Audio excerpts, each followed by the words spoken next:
the early skirmishing prio mids. Again, like with LeBlancs, your Aries, your Syndras, things like that. And as this right here was a pick that we were waiting for. Solary banned away all the other potential picks in terms of ADC, and this is the first time they're playing the Aphelios this split. And what a way to bring it out, because no team's really banned against them. They think Asa doesn't play it. Well, guess what? Asa does play it. I mean, he's been playing pretty well in the Jinx in the last couple of weeks, so I like this one there. You limit the options for Exakick. He's going to have to go for something mildly untraditional, at least as far as this current meta has gone for in spring. We could see the Ezreal come through. So the Tristana is something that's been popping up just a little tiny bit when a lot of these other ADs are out of the picture, but we'll see what Exakick is looking to play for. Not the biggest Jhin player, and I'm not sure that one is necessarily going to be the pick either there. No, it probably shouldn't be. With Tristana, we've seen like once that. Whoa! Whoa! All right, that was one thing after the other. We were saying how we could see Renata Glass, but in some potential dive compositions, and what better dive and things like that. This is, I'm hyped. I'm hyped. That's nice. It's the Renata, we're finally seeing her come through. I think this is going to be her first game. And the Trundle is nice because, one, into the... no one can outduel Trundle. Because the Q, you steal AD. It's so ridiculous in the 1v1. So now, Yike does have to be careful in these situations here. And it's going to be about now securing a strong mid so that you could potentially skirmish here. And we're actually going to see Exakick go for the Jhin. It is going to be more for the setup. So that kind of tells me that either top or mid in the solo lanes, we are going to see something a little more scaling, a little more for the carry. Yeah, speaking of scaling, they put away the Aurelia and the Xerath on the side of Solary and LDLC as well, trying to eliminate any sort of possibilities to, you know, just have a long-range poke option, because going into Trundle, Aphelios, or Renata, range isn't exactly a strong suit. So Solary as well will need something in the long range in terms of hard CC to lock down the targets that are currently in front of them, as we should see some more top priority, as there we go. Right, you do get a decent amount of CC with the handshake and things like that, but yeah, you're gonna have to really sync up with Joko to make use of these pillars. And I mean, these are the two players who have so much time together. We expect to be able to do just that, be able to really work together really well here. And if they do want to play the range game, I mean, Jace is still up and available here. We could potentially see LDLC pull that one up for Ragnar. He doesn't play that one too often. It's mostly the Gragas and other sorts of carry picks like the Akali, of course. But I think Jace would work out pretty decently for the squad as well. He's not picking Twitch. Okay, fine. It's just, you know what? I can get excited sometimes. I was thinking, you know, maybe it might have been nice. It would have been really cool, but I was going to go into the Aphelios. It might not be the greatest of options, right? But on the other end, this is a pick that makes a lot more sense as Eka brings out the Ahri. Right, again, it's about push, it's about being able to skirmish here, but I think on Scarlet's end, like, you pick up something like the Syndra. I think that would be really nice. You're going to be able to, you get priority early on. It's honestly a pretty good matchup into the Ahri as well, and you're going to be, I think you're going to be stronger in the 2v2 here for Solary. So it's looking really good for Scarlet and Joko in terms of these skirmishes and getting priority and trying to make plays on other parts of the map. Setting up for these neutral objectives too, and we saw how important that is going to be. Solary, a team who we often say were, you know, the scalers. They play for later, not much for early, but this time around they have the tools to be able to be active and control their fate. And this is the week where it's a good decision to go that route, because again, they need to go 2-0 if they want to guarantee themselves playoffs. Otherwise, they are hoping on the failures of Geo. And it's a position that you never want to be in when you leave fate out of your hands, as the hands of fate have decided the entire draft for both of these teams. You mentioned the Jace pick before, and then we see that come out of LDLC, a really strong poke composition out of them, and potentially dive options as well on the other end for Solary. Interesting team fight options, potential for picks, but the main thing is you have to fight on very limited conditions is what I see out of the composition. Right, and I think you're okay with that on Solary's side, just because you have a lot of... Here we are, ladies and gentlemen, game numero 3 going into it between Solary and LDLC. Now, what shall happen? Let's wait and see. You rhymed C with C. Did I actually? You know, I like was only Eminem can do that, man. You're right. You know what? What is to be? I think that would have been too bad, but that's so Shakespearean. I feel like I'm in a play. You don't like Shakespeare? I think Shakespeare's fine, but like I'm not gonna quote Shakespeare every single day, man. This is the first time I've ever heard you do that. Really? Yes. You know what? Maybe I should do it more often. Maybe. Just so I show that I'm cultured. I've read like 6 plays of Shakespeare. Wait, what do you mean cultured? It just means you went to high school. Congrats. No. But see, that's the thing. I was a Shakespeare fiend. I read a bunch more of his plays. You see, you see how most people read like in like 4 or 6. Oh wait, hold on. Oh, wait. Is Keo stacking? Was he stacking grasp by autoing the blue buff? He might have been actually. That's pretty interesting. Yeah. He's gonna have that one good to go, right into lane. I like that little top lane tech we're seeing here from Keo. I mean, he's gonna need it because this is a little tough matchup for Gnar. Jace, especially if he's gonna be getting help from Yike, is going to be able to pressure a lot. You're already seeing Ragnar start to do a bit of zoning and start to try and stack this wave because Yike, you can see it. He's going for the 3 camp. You want that crash dive on wave 3. You know what I wouldn't have minded? Scion here for Keo, but that's neither here nor there. As we see, just small trades going back and forth. Of course, with Renata, you can put out a ton of poke, and this is personally my first Renata game.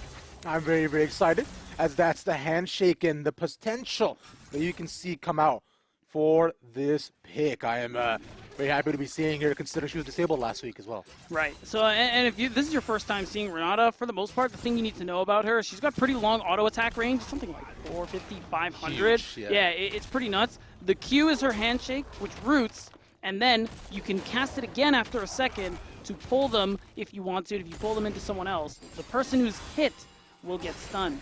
Also, she has that ability where you cast it on someone. If they die, they stay alive for a couple extra seconds.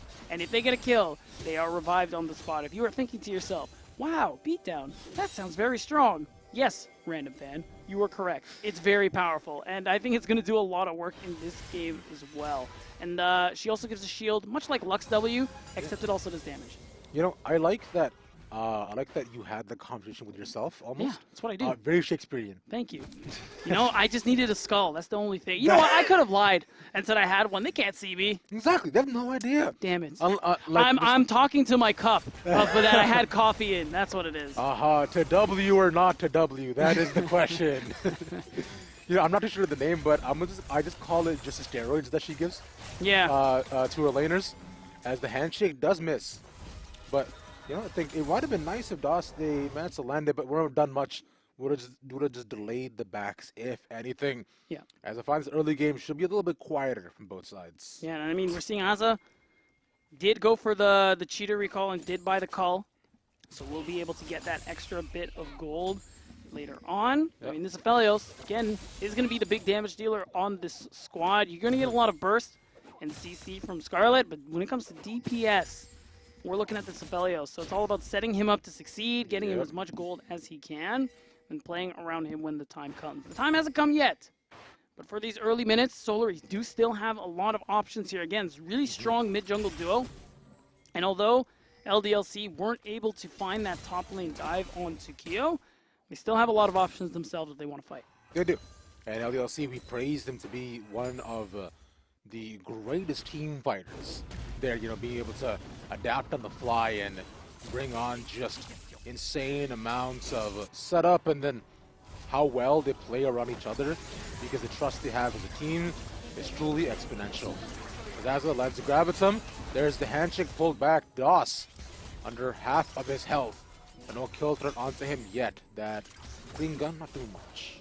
I mean, ultimately still excellent trade here. You do see Yike, who is there, looking like he's watching to see if Joko is coming for the lane gank, but for the moment doesn't actually have the angle that he might be looking for here. So he's just going to go back to, not really sure to what actually. He's just going to go farm his top camps that are either just chill, you know. Yeah, just go look at the sites. Exactly. But I mean, you're playing Xin Zhao, so you know you gotta look for something. You do. Yeah. It's I would say it's imperative even that you as a ganking jungler, you know, do the first part of your role. That phrase. Ganking. Yeah, exactly. Gank. Yeah. It would be quite nice, as we were mentioning how we wanted to see more of that attention onto Ragnar as well. But considering how the wave is set up, right, it is just slightly, you know, pushing into Keo, slowly but surely. The way he has it, not able to set up the freeze.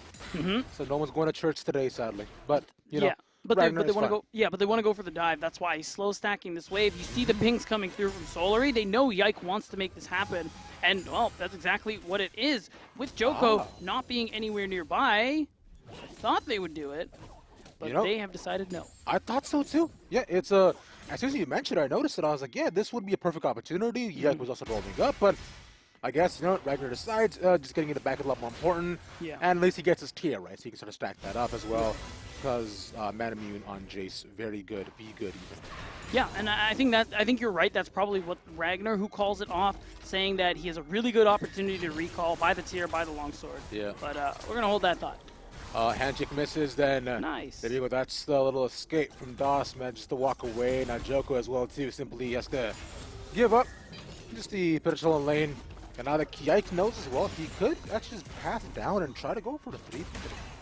I don't think that will favor them, even though you're right, it is definitely a possibility. Just one, in terms of like raw power, I think you're still a little behind True. as LDLC, and it's tough when you got to consider that Renata revive too, where things are going to yeah. get tight in those skirmishes, and if you can't even go 1-for-1 necessarily, so it's not really worth it. At least, even though, look, I talk about farming Fever and all the jokes I make about like junglers, playing ganking junglers and not farming till like level 6. It's like mildly acceptable as Xin Zhao just because level 6 is such a big spike for this champion. That Crescent Guard, very impactful. So good. Yeah, so that's something Yike could be looking for because he hasn't had many opportune angles to be able to go in on anybody. So come level 6 though, we could see something come through. And the fact that LDLC have all this bottom vision, they could go for this dragon since Aza's resetting. Charm on Scarlet, and there we go. There's the scout of the week as well. As they'll force Ike away. Their DOS is there for a dive. Ignite is up, and they have a wave stacking. Well, not stacking actually, but it's a tiny wave to have the potential to go in, but Spirit Rush still alive, but they decide to call it off instead, and they move over to the Herald. Will be tough. Ica and DOS can pressure just because of the fact that they have Scarlet in an unfortunate position, half health, no mana. But Yike isn't actually, he's not there. He's not interested in fighting for this one. It is just going to be gone over to Solary while LDLC, they claim their front row seats. But I said it before and I'll say it again. Front row seats Say it again. come at a cost. They do. For Avi. And that means that's all you lost the Herald for nothing. And that's going to matter soon because of the fact that Solary are going to be able to use that Herald to be able to potentially break a turret if they get a good dive, or at the very least get some gold into the pockets of some of their carries here. And with Aza moving up to this top side now, having Exakick and DOS having to answer and show up late means that this lead that Aza has, slight as it may be, is about to grow. I have a stat Okay. that I want to say. What is it? Solary Yes. are the highest in terms of Herald control. Oh, I knew this. Yeah. Yes, I was about to point it out when you mentioned it. They are 69% actually, in terms of which Nice. the lowest is Vitality. Indeed, very nice. And 32%. And we see that right here, considering every single time they manage to gain priority over it and control. But the question has to be, how and where do they use this to snowball their lead? Because if you remember, Beatdown, that's one of the main objectives coming into this week, is to make sure to have priority lanes and stuff their opponents. That's exactly right. And Solary looking to, I mean, if they want to start to Dragon Stack, it could be just a mid angle where you drop it mid, or you go all the way bot. Look, we're 10 minutes in the game. You have the first dragon up for grabs. Yike isn't even going for it just yet. I think they don't have the info that Joko is moving to the top side of the map. And because of that, I like this. You just put gold into Aza's pocket. That's who the one you want to be playing for is. So they have a lot of people moving up. Everyone except for Kyo, as now Aza has free reign on this minion wave. And Exakick, if he doesn't leave, he is going to get punished very, very heavily. I mean, he does get bounced back just a tad, but instead, DOS might be the one getting punished. Handshake is barely out of range, so not able to get a kill on him. But instead, you see their Herald should be able to get the first charge. No, smites it away. Yike! Well done by him. The Moonlight Vigil will not burst him down, but good play by LDLC. Oh, yeah. You use the smite, you stop the Herald charge, and of course, you use the Crescent Guard to make sure you can't die to the Moonlight Vigil. Well played overall. We talked about how important it was. Oh, Ika? all right. Yeah, that was kind of nice. That was kind of It was nice. sick. It was like, as the avid Gold cosplayer, You know, it was it's just a clean combo. Some people say it's face rolling, but no, there's timing, there's dedication, and things like that. What a scatter of the week, but still fun. Still manages to walk away. No summoners blown. Of course, nicely played from Aka, who's getting the better of this matchup, and you can see it show in the CS, show in how aggressive he is playing and how he is pressuring this Syndra here in Scarlet. And it's tough too because LDLC, look, they're a team who we talked about for having probably one of the best early games behind or equal to only Carmine. And it shows in how, yeah, maybe they didn't get that first Rift Herald, but they denied it entirely, even though they didn't get a trade for it. And they are still on the move when it comes to trying to answer some of these plays. Like, look at that. Not even half a plate after all of that here. So LDLC are really slowing down what Solary want to do. And I think in this slow game, that's not going to benefit Solary this time around. No, it is not. We were talking about the potentials of what Solary wants to do. They've gone through a massive change where in the past little bit, they've really come to terms with how they want to play the game together. And that term is we'll play the game a lot faster. They want to make sure they extend the pace of the game at every single which way and point. But things like this doesn't exactly help that, as Dash should be able to just shield away. In fact, lands the knockup, and he's gone. Just like that. No real damage done. Thing is, though, because of that pressure, you should be able to move for this dragon. I think that's what Solary are going to do. They see Exakick on the bottom lane. They're like, yo, we could go for this jam. They're like, no, man, it's 13 minutes. Let's pick up the first dragon. And that is still going to be important, even though, yeah, it's a little later than usual. But because this is still going to be good for Solary to be able to pick up this first dragon, because that soul, whatever it may be, can be a potential win con for them. Quite nice. And we saw how the full win con favored BDSA last game as well. Pretty great. But considered how they stacked that very early on, this could be a potential, late game if they do try to play towards that. But knowing LDLC, they're very okay with playing these later games. Yeah. But as like you mentioned, later and later it goes. I am looking for the possibilities that LDLC try to become a bit more skirmish heavy, especially once Ragnar gets a mana immune. Yep. Because then the option of skirmishing, right, as Yike has also got his first item, becomes very nice. We saw that in the first game as well. As soon as Yike got the core drink, well, 100%. The Zinzao did. Yeah. No, you're absolutely right, and that's partially because even though we talk about the later game, and this slowdown not being so great for Solary, if we look at the draft, it's actually pretty good for them. I think team fighting around a Jace is pretty difficult, and you don't see a lot of teams, especially at this level, able to do that very optimally. So what this means is that Solary, they have this easier to execute comp. You have this late game hyper carry in the Aphelios, who front to back is going to be able to do very well here, especially with people like Joko and Kyo being able to soak up a lot of this damage that's coming through, a lot of the poke from Ragnar. So the only real issue that Solary may run into is the fact that, well, we're gonna hold that thought. No, it is like it's a con. He's fine. Yeah, you're right. You're right. Yeah, just in case, you know. Exactly. You do have to create some sort of tension. I feel that. As the tension there, flash from Joko. Yeah. He gets That's out. That. Just a recon, eh? Yeah. Look, man, it's just the potential of. I know. I'm messing with you. I'm messing with you. Look, I know things too. Okay. You do. Yeah. You do. Thank you. Yeah, we did it. And God, what was my point? Okay, so what I was gonna say was Solary. The problem they may run into in the later parts of the game is like, look, man, they're playing LDLC. Late game team fights. That's where they live. That's not just who they are. That's their address. Oh, they stayed there, bro. That's right. That's the only place you can find them, and it's so hard because they're going to be able to. They usually execute to their win cons so very well, and that's the thing. If Solary don't team fight well, don't find the front to backs later on in the game, they are going to be in a lot of trouble here. Moonlight Vigil, learn to execute his cleanse me. He's fine, like you said. But I can mention with the team fighting. Yeah, it's that's also where I find LDLC have taken a timeshare as well, right? Yeah. To a certain point where they can are renting it out to certain people with how they've adapted across the league. Definitely not Solary though. Definitely not Solary. No, unfortunately not. And in fact, fun fact for you all as well. On the previous in the previous weeks when they picked up the Kiana, that was an unfortunate lock-in. They just ran out of time. But the fact that they, but just the fact that they executed on it so well speaks to the ability on how good LDLC are, right? And wait, also are you talking about the Kiana? Yeah. I remember that.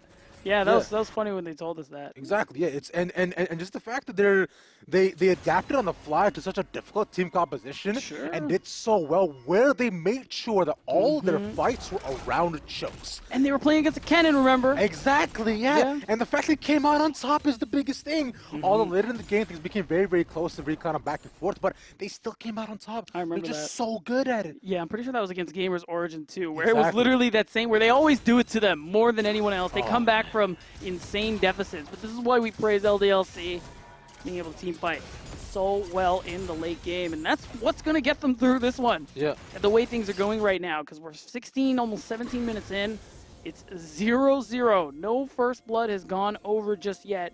But with Herald still being in Joko's hands, with another dragon still popping up in about a minute's time, you got to imagine that first blood is dropping somewhere.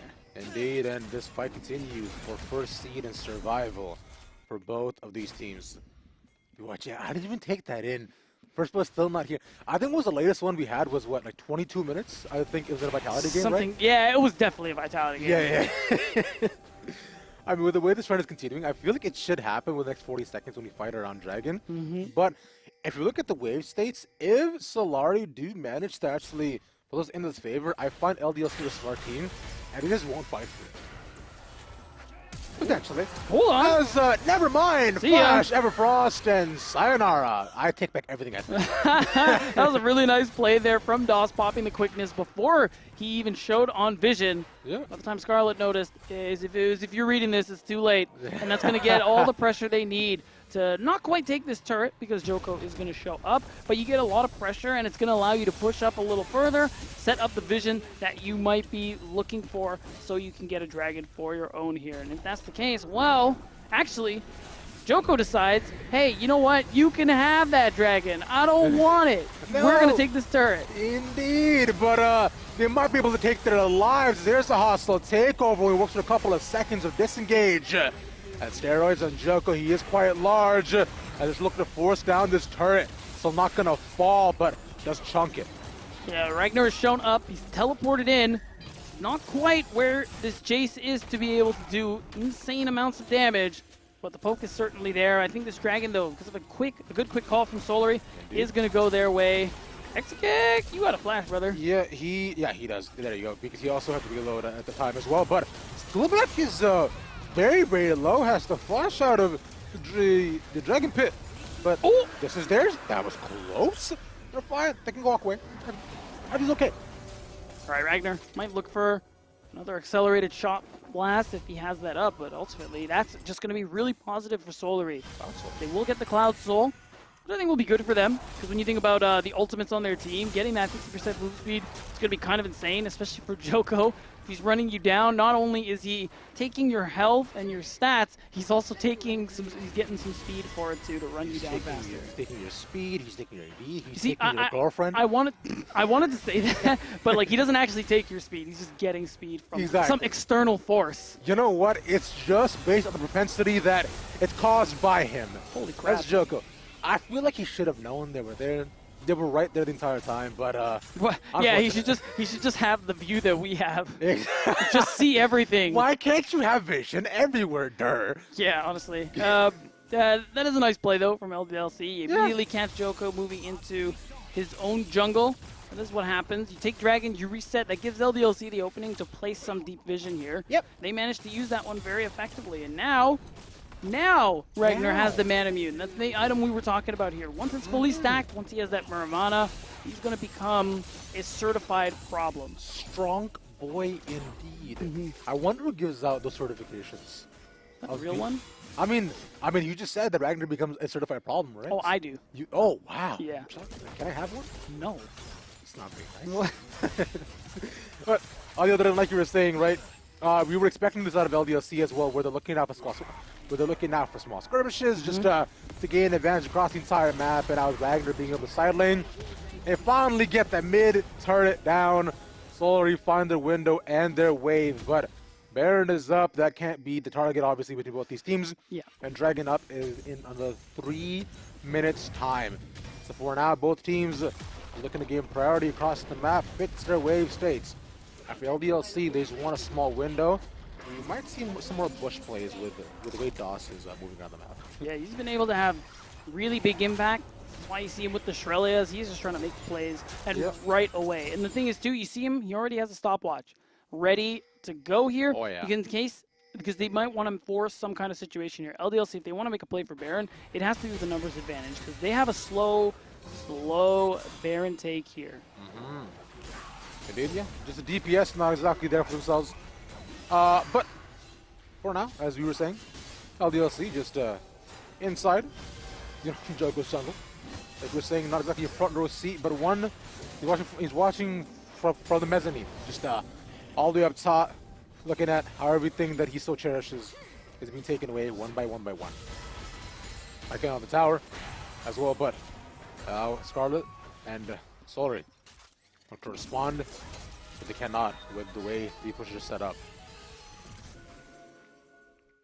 Things are, I mean, I was going to say slowing down, but honestly, still pretty slow. They are. We only have those few high moments of, oh my god, Doss is going in.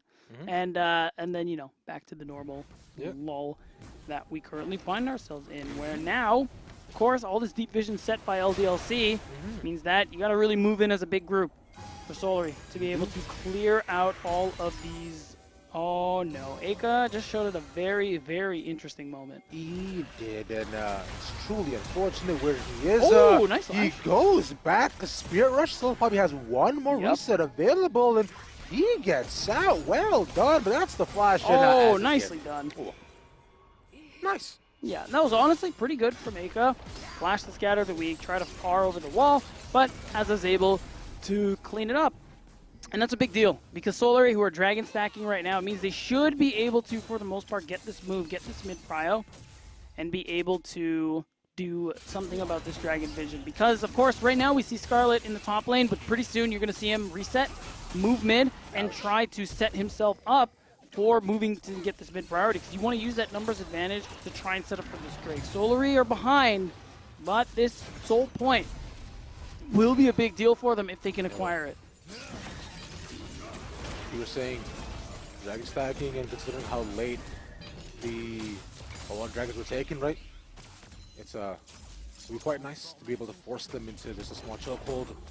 But I find even then, LDLC just put out so much potential burst that it might be tough on Solary to actually fight that in the 5v5. But for that though, Renata Glass does exist, right? Right. That hostile takeover can, and likely is, a special team fighting or team changing ultimate in terms of the patience you can have. But more often than not, it's used as just good disengage. Yeah, a lot of people agree it's definitely one of the weaker parts of our kit, even though having friendly fire in the game seems a little crazy. But having that, those few seconds where your enemy is not attacking you is still a big deal in some way. So I think that's still the value there, especially because, you know, Doss is trying to just full send it, get in there with some of his abilities. And it's what's going to make this Renata so very impactful. And of course, that revive mechanic definitely helps as well. But LDLC will be the ones to secure that dragon, deny that soul point. And although Baron isn't necessarily on the table, LDLC get to keep things slow and cool. As they continued almost the entire time.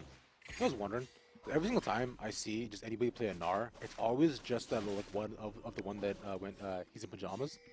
And I don't necessarily get that why. I like it. It's okay, but it's so basic. There's so many better Gnar skins out there. So many? I mean, there's the only one I think is better is the Astronaut. There's Astronaut, Sansa White Gnar is fantastic, and even the new one with the whole Elderwood Gnar where he's like a little tree thing. Really cool.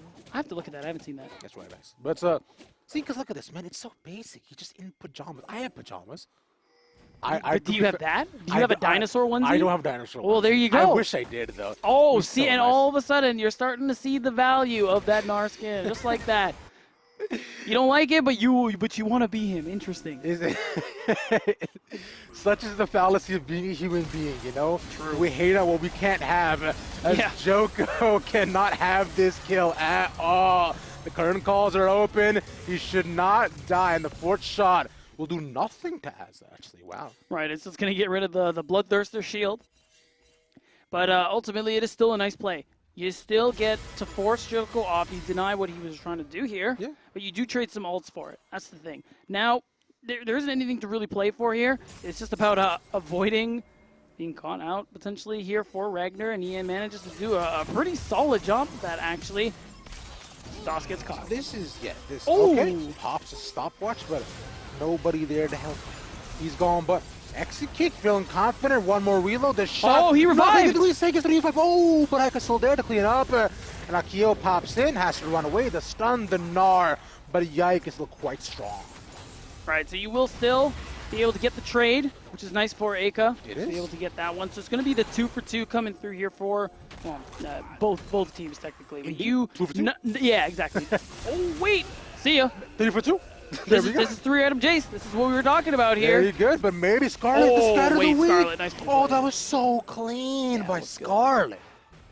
Really nice. Waited for the Mercury Hammer to come through and just pushed him away. You didn't even need the stun. So that's still, it is nice from Ragnar to be able to get that pressure, because it means that Yike, even though he trades his life for it, Yike is going to be able to go ahead and steal more camps here, continue keeping himself ahead of Joko. The only downside to that, if you're LDLC, Scarlet, catching up in this mid matchup is a bit of an issue, because that shutdown was, what, I think 800 gold coming through? That was a lot. Yeah, quite a bit of damage. You see how the fight started off, right? It was, we were mentioning how Doss wanted to set these plays, but being off your mark doesn't exactly help anybody. No, and actually, that revive lasts a long time here, and we see Azza did actually manage to get it off, but Aka is able to finish him in the process here. And afterwards, the only thing that really matters is Ragnar hanging out by the blue buff, being able to catch out that kill. I'm not sure if we're actually going to see it. We are. Let's go. And we're just going to see Ragnar do Jace things. 3 items. Yeah, bye. Have a good one. I believe in my best Jace impression, you know, as he goes down, it's a power slam. Yeah, it was pretty good. Yeah. Yeah, Out of 10, what do you think? 7. You know what? That's pretty good. I'll take that. Thank you. Yeah. Nice. Yeah. I mean, no problem. Yeah. You guys can go ahead and vote in chat. How good you thought it was. Yeah. Type 1 if you thought it was good. By all means, as I believe somebody else typed 1 on the feed. Should come back to us in just a little bit. Hey, how you doing? What's up? You know, I'm sure we'll have things back up in just a couple of seconds, but so far, you know, things have been pretty calm, cool, collected. You know, for LDLC size especially.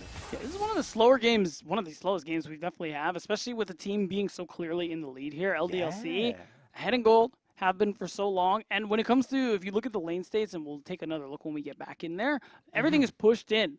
Bot is constantly pushed, mid, top. The macro from LDLC has been really good, and Solary haven't been able to do much about it, partly because not a soul, not a single person on Summoner's Rift can 1v1 Ragnar right now. It is impossible. And also, Aka's really hard to punish in that side lane just because of the fact that has Flash, has Spirit Rush, is honestly at this point where you're still a really good duelist. I mean, maybe not one soul, but multiple could. Aka goes over the wall. If we're not, Ragnar will also run away. So everybody's fine. Things are okay. Calm down, Beacon. It's okay. Yeah, I mean, I was really stressed out there for a moment there. Ragnar did look like he was going to be picked off. He is punished, and they do manage taking his flash away, which could be really impactful into later fights, especially because they are going to be looking to isolate him. You know this is for Solary too. Like, hey, look, man, are we scared of Jhin in the late game? No. You scared of Ahri? Doesn't do any damage. We're worried about this Jace, and now this Jace has no flash. You're salivating, bro. Especially as the Trundle, you're thinking like, oh, let me see it. Oh, sorry, got Baron. Wow. All right, not too sure how that happened, but on the other end, the TP already used by Ragnar. The teamfight now ensues on both these sides as they have the steroids on him, but that does mean that no revive will come through for a couple more seconds, but LDLC cannot find their way in. Oh, there's a lot of poke. Deadly Flourish onto Kia, so he might die, but the Gale Force does not execute him as they all run away. But look at Ika on the back line. Ragnar as well set up for the burst, but they have to go in all as one. Lots of damage. Another Deadly Flourish, but it's on Joko. He's very tanky and he'll be okay. Yeah, that Subjugate is really going to come in clutch with the healing. And man, Solary managed to get away with the heist. They get the Baron and they walk away with everybody intact. That is a big deal. It's a lot of gold and a lot of pushing power here. And you can see it. I was talking about it one of the times where it went to us, that the entire map is pushed into Solary here. Mid, top, bot, wherever the case may be. Now that you have Baron buffs, hopefully you are able to use that to be able to push out some of these side waves, but it's tough. I think because of the fact that you're still stronger on the side of LDLC, you see them wanting to cover people like Scarlet. You see the jungle support hover coming through from Joko and Steelback, making sure that if LDLC try any cheeky business, they're here. Yeah, nobody wants to try any cheeky business, you know? I set you up for that, and I'm so sad. Yes, you I'm did, mad at myself. I only have myself to blame. I'm 100%. I'm glad you're able to take the responsibility upon yourself. It is what it is, you know? Yeah. That's right, innit? Yeah. Oh, God. As you run back to what's going on between LDLC and Solary, right? Now it's just about getting the side waves into control like you were mentioning. Yeah. As no one's able to actually battle against Ragnar. Now they won't have to, because they cannot move S2, S3, as this giant group that was able to punish them before. And of course all these sums are this very, very strong man. The man of tomorrow, you could say. Keo might be dead if the charm lands on him. Everfrost is there. Oh! The reset directly, but he doesn't get any more kills out of it. He will die. And the thing I was going to talk about too is if Solary get a pick, they're going to get so much value off of this Baron buff because they'll be able to take so many turrets. Right now, though, they only got one, and they lose their top laner in the process. Aka doing really well outside of vision, and you're in a tough spot now. 5 versus 4, Aka's immediately going to be able to move, continue pushing top. Yeah. And you're still under threat here if you think about this 4v4. That's why you're seeing them move into the jungle. That's why you're seeing these camps taken away. That's why they're trying to do something about execute. They might be able to. The pillar is not up, so he should be. He's fine to walk away. Chad. You know why though? Because he also uses Gale Force to pop over the pillar. Yeah, so that's a quite nice and fancy moves. As the Deadly Flourish is popped open, Scarlet is very far ahead, but look at Yai Crescent Guard into 5 different people as the hostile takeover stops them in the tracks for a little bit longer. As Ragnar in for a little bit of a burst, but only able to get one by the end of it. Yeah, Keo's here to slow this one down that much further. Going support for support, honestly, is a pretty big deal because one, you already have top pushing. You're gonna be able to continue threatening bot or mid tier 3, and I love this because you're getting the info from Aka, who's trying to stop these backs, just to give Ragnar as much pushing time as possible. He's gonna get that turret. That top tier 2 is gonna go down. And when we talk about Baron power plays here, Solary got 1 turret for it. Being able to kill Ragnar though. He might be able to get one more auto, maybe Scarlet. No, he's still alive. That's so huge. It's not a 1-for-1. He wasn't able to get anything off. Oh, wow, Solary, well done. Really well done. I mean, ultimately, it is a good punish. They couldn't get the information, so Ragnar did partially overstay there, and they punished him well. 30 seconds till this next Drake, and Ragnar is not there until 12 seconds after. So LDLC likely just going to have to back off. Let this one go, but it's not a big deal because you stack 2 Drakes of yourself. You're not actually worried about the soul, but as I say that, man, LDLC looking like they're just going to commit their remaining 4 members to this mid lane to try and make a play because they are waiting for someone to show in the side lane. Look at how clumped up they are, and once Scarlet shows, that could give him an opening. As right now, there is TP up for Ragnar, though, so he could potentially move if they wanted to, because considering Solary, you actually haven't started the dragon right away. You know, now Keo is there. He's looking at solo it, in fact, because Baron is also up into the minute and 20 seconds. Yeah. But yeah, he's getting it for free, like you said. Yeah, I mean, you're okay letting this go. Aka TP's top because he wants to shove this top wave as deep as possible. And you see the hover coming through from Yike and Doss as well, just to make sure he can, 1, do so safely, 2, set up vision on this top side for the Baron that you just highlighted in a minute's time. And as long as they get to back off, spend some of the gold they got for themselves here, LDLC will still be in a good position when this Baron fight starts, because they are still ahead. 5,000 gold, but as has 4 items, Ravi. He's very strong as a Sibelius. So if they make space, they can get him. But space needs to be made for Joko as right now. He doesn't pop the subject, so he's fine. But he's gonna go back in. There we go. The hostile takeover will not be in range as LDLC walk away. Man, that's 2 ultimates you've blown for Dosses. That's actually a really big trade because those are 2 big team fighting tools Solary were needing for themselves here. Yeah. Now Ragnar is just going to continue on the side. The 4v4 I think is still going to be okay for LDLC. And they want it. They do. Current call gets open. For Joko will be slowed down. Aika and Doss wants a knockup of some form of CC. But they cannot find it as of right now. They're just not arranged yet. The slow not enough. TP advantage still in favor of Ragnar. They're just playing it so well. LDLC constantly have Ragnar pressuring the side, and the rest of them are constantly pressuring mid and vision around the Baron, because Solary, they feel they have to group. They can't affect multiple lanes at the same time. Really, all they can do is affect one, and now they have to answer this Baron. They're on vision. They know this being taken, so looking for a possible turn onto Solary if they do manage to do so with wave states. They could just try to end the game, but exit kick takes a little bit of damage. Yike is well left by himself inside of the pit. Baron at 3K. Joko, Scarlet, and Azza. Look a little move in. Yike is just taking damage. And Ika on the backside. Yike goes in, press the guard out. The knock up onto one of Joko's the first target. But there we go. Scarlet is down. That's one more. But as they all fall one after the next, Ragnar is inside Ragnar the can end the base. game. He possibly could. He has a small wave, but it needs to go in. That's enough. If they get this Baron, this if should be game. Back. But that is one tower down. They stopped it. That's it. That's game. He's looking to get it. Ragnar to be able to end the game by himself. The split push fiend, the top laner for LDLC, will watch Solary and BM them too.